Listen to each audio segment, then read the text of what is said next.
జాబిల్లి కథలు. మల్లవరం అనే ఓ అందమైన గ్రామం ఉండేది. ఆ గ్రామంలో సుబ్బారావు అనే ఓ మధ్యతరగతి రైతు పొలం పనులు చేసుకుంటూ హాయిగా జీవిస్తూ ఉండేవాడు. ఆయన భార్య సరస్వతి ఓ తెలివైన మహిళ. ఇక ఆయన కూతురు లలిత చదువు పూర్తి చేసుకుని ఉద్యోగం కోసం ఎదురుచూస్తోంది. అతని కుమారుడు కళాశాలలో చదువుకుంటున్నాడు. అయితే గడిచిన సంవత్సరంలో వర్షాలు సరిగ్గా లేనందున ఆ ఏడాది పంట సరిగ్గా పండదు. దీంతో సరస్వతి ఒకరోజు సుబ్బారావుతో, ఏవండే, ఏంటి మనకీ పరిస్థితి? అటు చూస్తే పంటలు సరిగ్గా పండడం లేదు, ఇటు చూస్తే పిల్లలింకా స్థిరపడలేదు. నాకేం పాలు పోవడం లేదండి. ఊరుకో సరస్వతి, మనం చేయగలిగింది మనం చేస్తూనే ఉన్నాం కదా. అవునండి, కాని దేనికైనా ఓ అడ్డు అదుపు ఉంటుంది కదా. నా శాయశక్తులా నేను ప్రయత్నం చేస్తూనే ఉన్నాను సరస్వతి. మరో ఏడాది కూడా ఇలానే పంట నాశనం అయిందంటే మనం అప్పుల ఊబిలోకి వెళ్ళిపోతామని భయంగా ఉంది. నువ్వేం భయపడకు సరస్వతి, నేనున్నంతకాలం మీకెలాంటి కష్టం రానివ్వను. మీరేనండి మా ధైర్యం. కాని మీకెలాంటి సాయం కావాలన్నా సరే నేను మీకు అన్ని విధాలా సహకరిస్తాను. సరే సరస్వతి, ఆ మాట అన్నావు, అదే చాలు అని వీరిద్దరూ మాట్లాడుకుంటూ ఉండగా వాళ్ళమ్మాయి లలిత అక్కడికొస్తుంది. నాన్నా, నేనుద్యోగం కోసం కొన్ని పరీక్షలు రాయాలి. దానికి కొంత డబ్బు అవసరం అవుతుంది. ఉద్యోగం కోసం కూడా డబ్బు ఖర్చు పెట్టాలా? వద్దు తల్లి, మన పరిస్థితి ఏమీ బాలేదు. త్వరలో నీకు పెళ్లి చేద్దామని అనుకుంటున్నాం. అది కాదమ్మా, ఈ పరీక్షలు రాస్తే నా భవిష్యత్తు బావుంటుంది. ఇప్పుడు అలాంటివేవీ పెట్టుకోవద్దు అన్నాను కదా. నా మాట విను. సరస్వతి, ఇప్పుడు కాలం మారిందే. ఆడబిడ్డల చదువులు ఆపకూడదు. అమ్మా లలిత, నీకేది కావాలంటే అది చెయ్యి. దానికెంత ఖర్చైనా పర్లేదు. సరే నాన్నా, త్వరలోనే ఉద్యోగం తెచ్చుకొని మన పరిస్థితులు మార్చేస్తాను నాన్నా. అది నా కూతురంటే ఇలా ఉండాలి, ధైర్యంగా. సరే లలిత, మీ నాన్నగారు చెప్పినట్టే చెయ్యి, కానీ జాగ్రత్త. అలాగే అమ్మా. అలా వారంతా కుటుంబ పరిస్థితులను మెరుగుపరచడం గురించి మాట్లాడుకుంటూ ఉంటారు. రోజులు అలానే సాదాసీదాగా గడుస్తూ ఉంటాయి. కొన్ని రోజుల తర్వాత ఊర్లో పంచాయతీ ఏర్పాటు చేస్తారు. అక్కడ పంచాయతీ పెద్ద రుద్రమ్మ, చూడండి ప్రజలారా, కిందటి ఏడాది వర్షాలు సరిగ్గా పడక మన పంటలన్నీ నాశనమైపోయాయి. అవును పెద్దమ్మా, ఇప్పటికీ ఆ దెబ్బ నుంచి కోలుకోలేకపోతున్నాం. అవును, పెరుగుతున్న ధరలు ఓవైపు, నాశనమవుతున్న పంటలు మరోవైపు. ఏం చేయాలో పాలుపోవడం లేదు. అది నేను చూస్తూనే ఉన్నాను. అందుకే మనందరం కలిసి ఏదైనా కొత్త పద్ధతిలో పంటల్ని సాగు చేసి మన పరిస్థితులు మనమే సరిదిద్దుకోవాలి. అవును, ఇదే సరైన ఉపాయం. అప్పుడు వెంకట్రెడ్డి అనే మరో పెద్ద మనిషి, అవును, అందుకోసం మీ ఎవరి దగ్గరైనా ఏదైనా ఉపాయం ఉంటే చెప్పండి, దాని గురించి ఆలోచిద్దాం. అయ్యా, నా దగ్గర ఓ మంచి ఆలోచన ఉందయ్యా, చెప్పమంటారా అని అడిగాడు సుబ్బారావు. హా, చెప్పు సుబ్బారావు. మరేం లేదయ్యా, మనం కేవలం వరి మాత్రమే వేయకుండా కూరగాయలు కూడా వేసి సేంద్రియ పద్ధతిలో వాటిని సాగు చెయ్యొచ్చు. నువ్వు చెప్పింది చేయడం అంత సులువనుకున్నావా సుబ్బారావు? అది కేవలం అనుభవజ్ఞులు మాత్రమే చేయగలరయ్యా. వెంకట్రెడ్డి, హేళన చేయడం ఆపు. దానికంటే ప్రయత్నమే గొప్పది. సుబ్బారావు చెప్పింది వినాలనుంది. అవును తల్లి, ఇది చాలా మంచి పద్ధతి. కానీ దీనికి కాస్త శిక్షణ తీసుకోవాలి. సరే సుబ్బారావు, నీకు తోచింది చెయ్యి. ముందు నీ పొలంలో దీన్ని ప్రయత్నించి చూడు. ఫలిస్తే అంతా కలిసి అదే చేద్దాం. నీ శిక్షణకు కావలసిన ఖర్చు పంచాయతీ చూసుకుంటుంది. చాలా సంతోషమమ్మా. సరే పెద్దమ్మా, ఈ ఉపాయం ఏదో బాగానే ఉంది అన్నారు గ్రామస్థులు. ఆ తర్వాత ఎవరికి వారు వారి పనుల్లోకి వెళ్ళిపోతారు. అలా కొద్ది రోజుల తర్వాత సుబ్బారావు ఇంట్లో ఈ విషయాన్ని చెప్తాడు. సేంద్రియ పద్ధతులు నేర్చుకోవడానికి పట్నం వెళ్లాలని అనుకుంటాడు. సరస్వతి, నేను కొద్ది రోజులు ఇంట్లో ఉండనే పట్నం వెళ్లాల్సి ఉంటుంది. అదేంటయ్యా, ఇప్పుడు నువ్వు పట్నం దేనికి? అదేంటి అలా అంటావ్? మొన్న పంచాయతీలో ఏం జరిగిందో చెప్పాను కదా. అయ్యో నా మతిమండ, మర్చిపోయానయ్యా. కాని నువ్వు పట్నం వెళ్తే మనింట్లో సంగతి ఏంటయ్యా? అమ్మా, నేనున్నాను కదా, నాన్నని వెళ్ళనివ్వు. మనింటికేం కావాలన్నా నేను సహాయంగా ఉంటాను అన్నాడు కొడుకు విజయ్. సంతోషం బాబు. మీరిలా నాకు సహకరిస్తూ ఉంటే నేననుకున్నది చాలా త్వరగా పూర్తి చేయగలనని నమ్మకం కుదురుతుంది. మేమెప్పుడూ నీకు సహకరిస్తూనే ఉంటాను నాన్నా.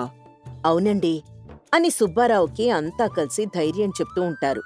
దీంతో సుబ్బారావు ఆ మరుసటి రోజే శిక్షణ కోసం పట్టణానికి వెళ్తాడు. ఇది నా విజయమేం కాదు రుద్రమ్మగారు. ఇది రైతు కుటుంబానికి ఉన్న పట్టుదలకి సంబంధించిన గౌరవం. మేవింకా సాగుతాం. విజయ్, మన నాన్నగారు వచ్చేలోపు తక్కువ నీటితో ఎలాంటి మొక్కలు వేయొచ్చు అనేది చూద్దాం. సరే అక్క, అలానే చేద్దాం. మీ ఇద్దరినీ ఇలా చూస్తుంటే చాలా ముచ్చటేస్తోంది లలిత. రైతు బిడ్డలంటే ఇలానే ఉండాలి అని సరస్వతి తన పిల్లల్ని మెచ్చుకుంటుంది. రోజులు గడుస్తాయి. సుబ్బారావు తిరిగి గ్రామానికొస్తాడు. తాను నేర్చుకున్నదాన్ని అమలుపరుస్తాడు. కాని వర్షాలు రాక మళ్లీ ఇబ్బందుల పాలవుతారు అక్కడి రైతులు. ఏంటండి, ఏది తలపెట్టినా ప్రయోజనం లేకుండా పోతోంది.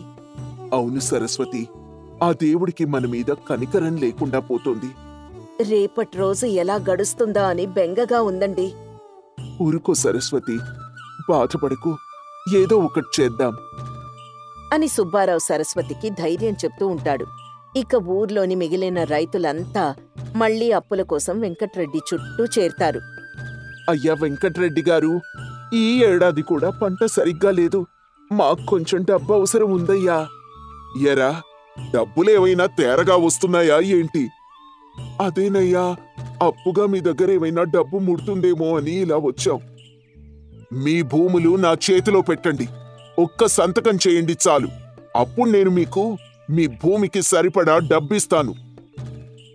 మా కష్టాన్ని ఒక్క సంతకంతో కొనేద్దామనుకున్నావా వెంకట్రెడ్డి? ఇదేమైనా నీకు న్యాయంగా అనిపిస్తోందా? అవును వెంకట్రెడ్డి, మేం మా భూముల్నే నమ్ముకొనున్నాం. అయినా మనం ఈ విషయాన్ని పంచాయతీల్లోనే తేల్చుకుందాం పదండి అని సుబ్బారావు రైతులందర్నీ తీసుకుని పంచాయతీకి వెళ్తాడు. అక్కడ రుద్రమ్మతో జరిగిందంతా చెప్తాడు. రుద్రమ్మగారు, మేవంతా ఈ సంవత్సరం కూడా నష్టపోయాం.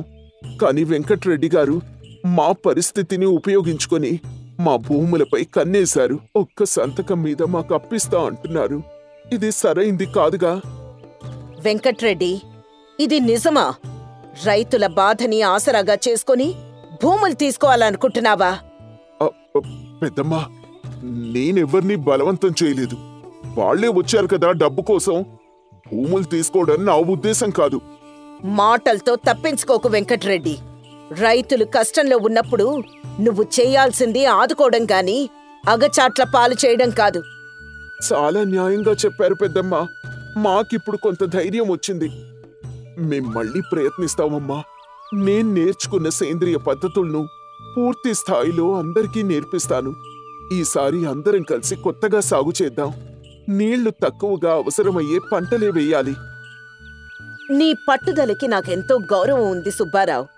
నీలా ప్రతి రైతు ధైర్యంగా ముందుకెళ్తే మన గ్రామం మళ్లీ కళకళ్లాడుతుంది. ఈసారి పంచాయతీ నిధులతో 1 కాదు 3 పొలాల్లో నువ్వు సూచించిన పద్ధతిలో సాగు ప్రారంభిద్దాం. రుద్రమ్మగారు, నేను ఇప్పుడు ఉద్యోగం పొందాను. ఇప్పుడు నేను కూడా నా వంతుగా మా ఇంటిని ఊర్ని ఆదుకోగలను. శభాష్ తల్లి, నీలా ప్రతి ఆడపిల్ల ఆలోచించాలి. ఇదంతా మా నాన్నగారి వల్లనే సాధ్యమైందండి. సంతోషం తల్లి అని లలితని మెచ్చుకొని ఊర్లో పంటల కోసం పునఃప్రయత్నం మొదలు పెడతాడు సుబ్బారావు. సుబ్బారావు సూచించిన పద్ధతిలో పంటల సాగు ప్రారంభమవుతుంది. గ్రామస్తులు ఐక్యంగా పనిచేస్తారు. పంటలు పండుతాయి. ఇవిగో మన రైతు పట్టుదల ఫలితం. మేం మొదలుపెట్టిన మార్పు ఇప్పుడు ప్రతి ఇంటికి వెలుగు తెచ్చింది. ఇది మన గ్రామం గెలుపు. నిజమే రుద్రమ్మ. రైతులకు అండగా ఉంటే వారు ఏదైనా సాధించగలరనే నమ్మకం కుదిరింది. ఆ రోజు నేను చాలా పెద్ద తప్పు చేశాను. నన్ను క్షమించండి.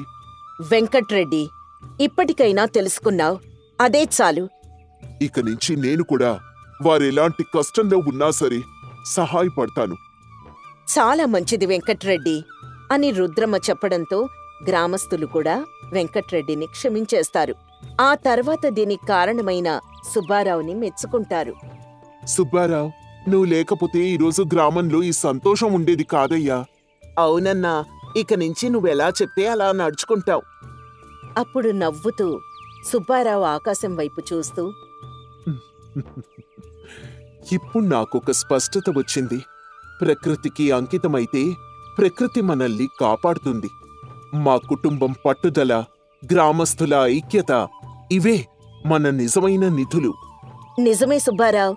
ఇక నుంచి మనమంతా కలిసి కష్టపడదాం. మన గ్రామానికి మంచి పేరు తీసుకొనొద్దాం.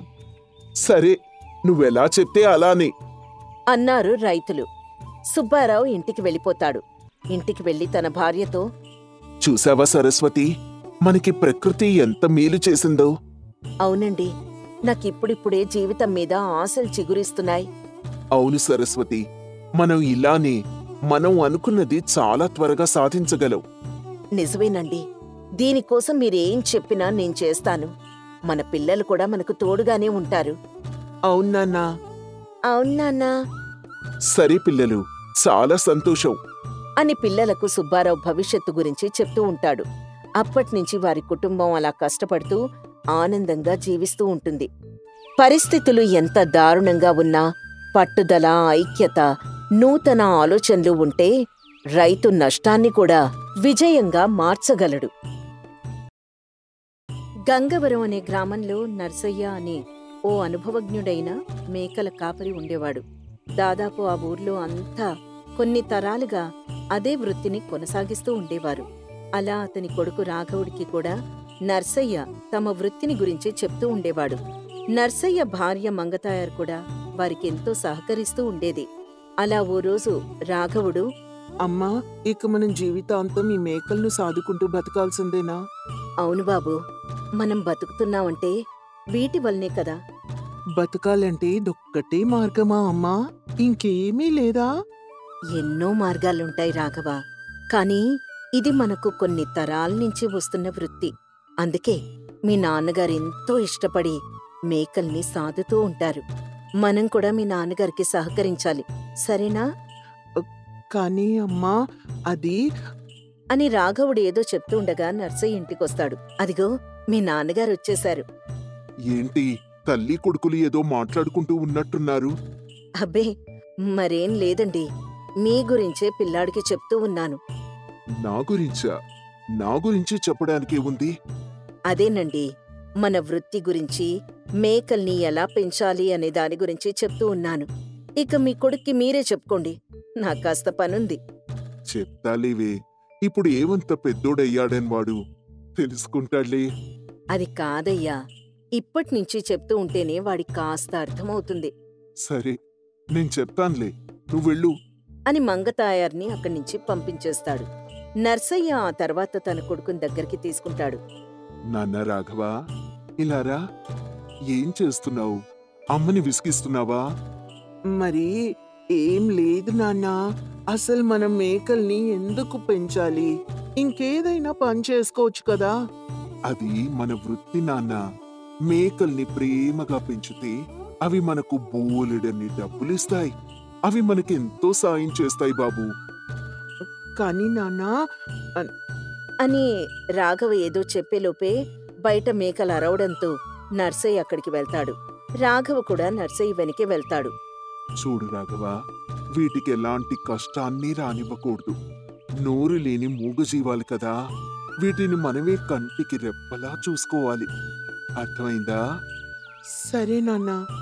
అలాగే ఈ పనులను కూడా నువ్వు ఇప్పటినుంచే మెల్లమెల్లగా అలవాటు చేసుకుంటూ ఉండాలిరా.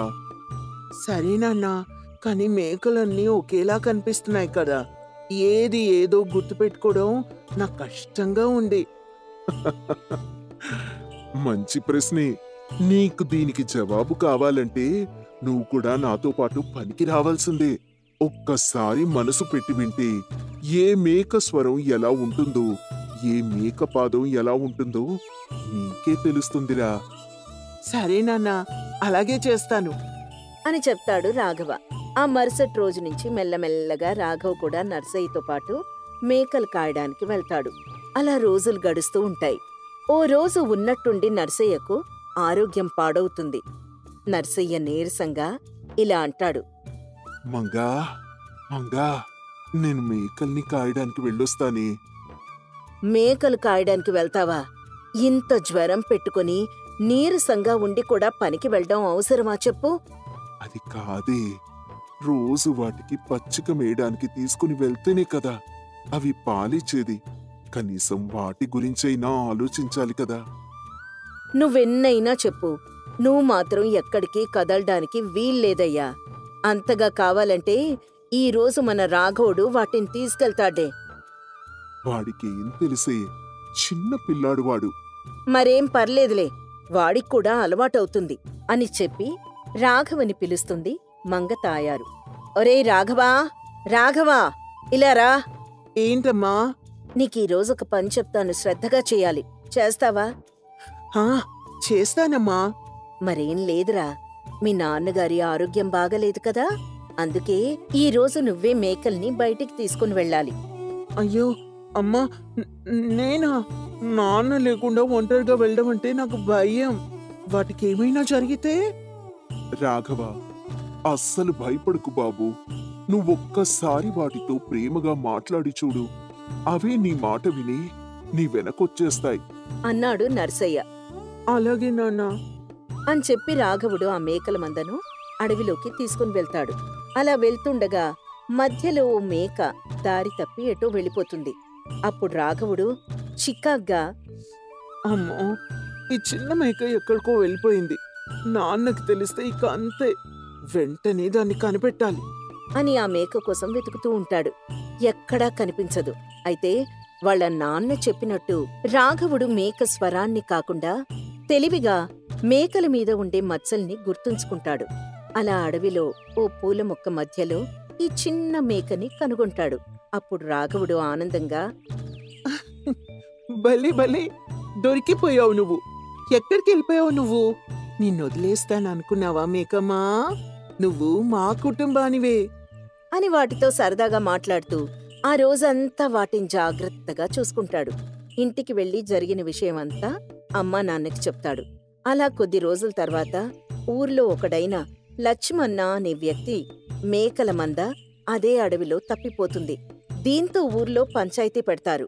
అప్పుడు ఊరి సర్పంచ్, ప్రజలారా, మీ అందరికీ ఒక విషయం తెలియపరచడానికి ఈ పంచాయతీ ఏర్పాటు చేశాను.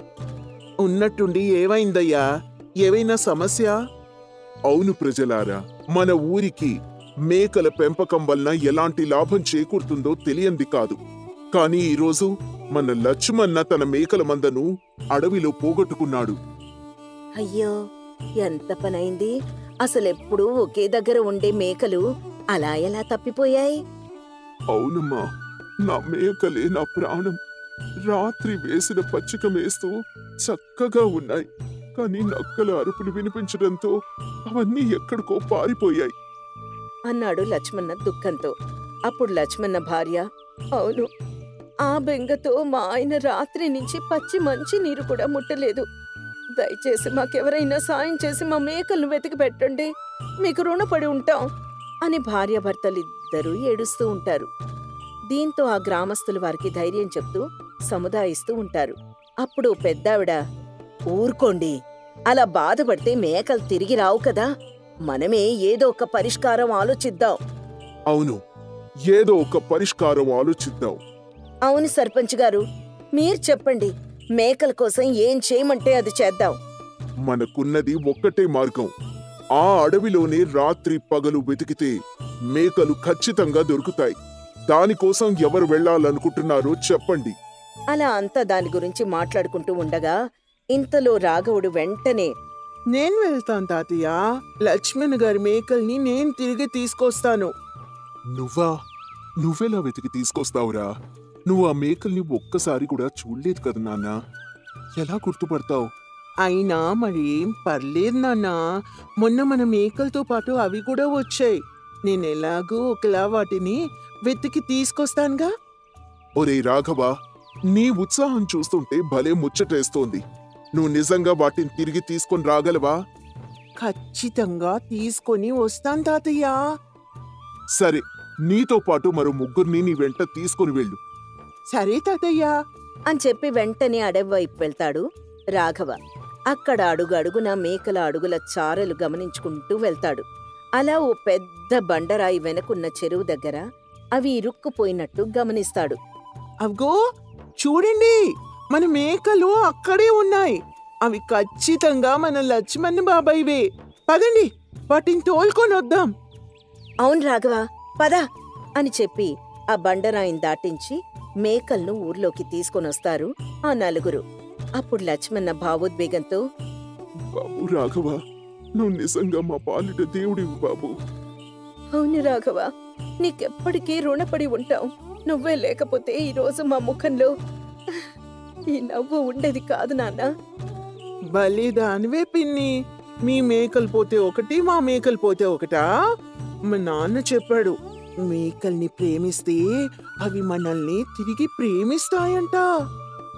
నువ్వు ఇలానే నీ తెలివితేటలు మంచితనం ఉపయోగించి మన వృత్తిని ముందుకు తీసుకెళ్ళాలి బాబు అని లక్ష్మణ రాఘవను మెచ్చుకుంటాడు. అలా ఊరి వారంతా రాఘవను పొగుడుతూ ఉంటారు. ఇది చూసి నర్సయ్యకు చాలా గర్వంగా అనిపిస్తూ ఉంటుంది. అలా రోజులు గడుస్తూ ఉంటాయి. రాఘవకు కూడా ఆ పనిలో మంచి నేర్పరితనం వస్తుంది. అలా కొన్నాళ్లకు ఊర్లోని మేకలకు జబ్బు చేస్తూ ఉంటుంది. ఎవ్వరికీ ఏమీ అర్థం కాదు. మంగతాయారు, నాకు చాలా కంగారుగా ఉంది. ఏమైందయ్యా? ఎప్పుడూ లేంది ఎందుకింత కంగారు పడుతున్నావు? మన మేకలన్నీ ఒకదాని తర్వాత ఇంకోటి జబ్బు పడుతున్నాయి. నాకేం చేయాలో పాలు పోవడం లేదు. మరేం చింతించకయ్యా, ఏదో ఒకటి చేద్దాంలే. నువ్వే ఇలా డీలా పడిపోతే ఎలా అవునన్నా, మనం ఏదో ఒక ఉపాయం ఆలోచిద్దాం అని రాఘవ కూడా నర్సయ్యకు ధైర్యం చెప్తాడు. ఓ రోజు రాత్రి రాఘవుడు మేకల పాక దగ్గర తన పుస్తకాలతో కూర్చుని వాటి నడవడిక స్వభావాన్ని గమనిస్తూ ఉంటాడు. అప్పుడు రాఘవ తనలో తాను ఇలా అనుకుంటాడు. ఇవి మామూలు మేకల మాదిరిగా ప్రవర్తించటం లేదు. ఎవరైనా కొత్త మేత తీసుకురాలేదా, లేదా బాగా కుళ్ళిన గడ్డేమన్నా తిన్నాయా ఇవి? మరుసటి రోజు పొద్దున రాఘవుడు పాకలో ఉన్న మేకల మేతను జాగ్రత్తగా గమనిస్తాడు. వాటిలో కొంత గడ్డి తెల్లగా పచ్చగా ఉండి వాటి పక్కన చిన్నపాటి తెగులు కప్పినట్టు కనిపిస్తాయి. అయ్యో నాన్నా, ఇవి పిచ్చి మొక్కలు. ఇవి తింటే పేగుల్లో గాలితో పాటు తలలో వేడి వింత ప్రవర్తన వస్తుంది. మన మేకలకి అదే జరిగినట్టుంది. ఎంత పనైంది రాఘవ, ఇప్పుడు ఎలారా? మరేం పర్లేదు నాన్నా, నేనున్నానుగా, నేను చూసుకుంటాను అని తాత్కాలికంగా మేకల్ని నీటితో పూర్తిగా స్నానం చేయించి కొత్తగా తనే కోసుకొచ్చిన పచ్చని గడ్డి పెడతాడు. తర్వాత రాఘవ పాతకాల ఆయుర్వేద పద్ధతిలో మేకలకి ఓ మిశ్రమాన్ని తాగిస్తాడు. ఎక్కువగా సాయంత్రం ఎండలో తిరగకుండా జాగ్రత్త పడతాడు. అలా వారం తర్వాత నర్సయ్య ఆశ్చర్యంగా మేకల్ని చూస్తూ, రాఘవ, మన మేకలు మళ్ళీ ఆనందంగా తిరుగుతున్నాయిరా. అసలు వాటి ఆరోగ్య పద్ధతులకు మార్పులు నువ్వే కనిపెట్టావా? అవునన్నా, నాకు తోచింది నేను చేశాను. కానీ అది మేకలు తిన్న మేత వల్ల వచ్చిందన్నా. పాత పద్ధతుల్లో అలా చేస్తే తగ్గిపోతుందని ఓసారి అమ్మమ్మ నాకు చెప్పింది. అదే ప్రయత్నించాను, ఫలించింది. శభాష్ రాఘవ, మేకలపై ఇలాంటి ప్రేమని కనపరుస్తూ ఉండాలి నాన్నా. అది నువ్వు చేశావు. అందుకే మన మేకలు ఇంత ఆరోగ్యంగా ఉన్నాయి అని రాఘవను మెచ్చుకుంటాడు. అలా ఊర్లో నర్సయ్య మేకలు ఆరోగ్యంగా తిరుగుతూ ఉంటాయి. దీంతో గ్రామ పెద్దలు, చూసారా, నర్సయ్య మేకలు ఎంత ఆరోగ్యంగా తిరుగుతున్నాయో. అవునవును, వాళ్ళబ్బాయి రాఘవేదానికి కారణం. వాటికేవో మందులు తయారు చేసి వేశాడంట. అందుకే అవంత ఆరోగ్యంగా ఉన్నాయి. అవునా? అయితే వెంటనే నేను కూడా పద్ధతులేంటో నేర్చుకుంటాను. మా మేకలు కూడా జబ్బు పడుతున్నాయి. అలా అని కొంతమంది మేకల కాపర్లు రాఘవ దగ్గరికి వెళ్తారు. అవేంటో తెలుసుకుని వారి వారి మేకలకు కూడా ఆ మందుల్ని ఇస్తారు. అలా కొన్ని రోజుల తర్వాత గ్రామస్తులు, రాఘవ, నీవే నిజమైన మేకల కాపరివయ్యా. నీ వల్లే ఈ ఊరి మేకలు బతికాయి. నీ తెలివితేటలు చాలా గొప్పవి. మరేం లేదు బాబాయ్, వాటిని మనతో పాటు సమానంగా చూసుకుంటూ ప్రేమిస్తే చాలు. అవి మనకి చాలా మేలు చేస్తాయి. సరే రాఘవ, నువ్వు చెప్పినట్టే మేం కూడా చేస్తాం అని వారంతా రాఘవుని మెచ్చుకుంటారు. వృత్తిని నమ్మి తెలివితేటలతో కొత్త మార్గాలను అన్వేషించే వారే నిజమైన నాయకులవుతారు. ఆచారం, అనుభవం, ఆవిష్కరణ కలిస్తే గొప్ప మార్గదర్శకులు అందుతారు.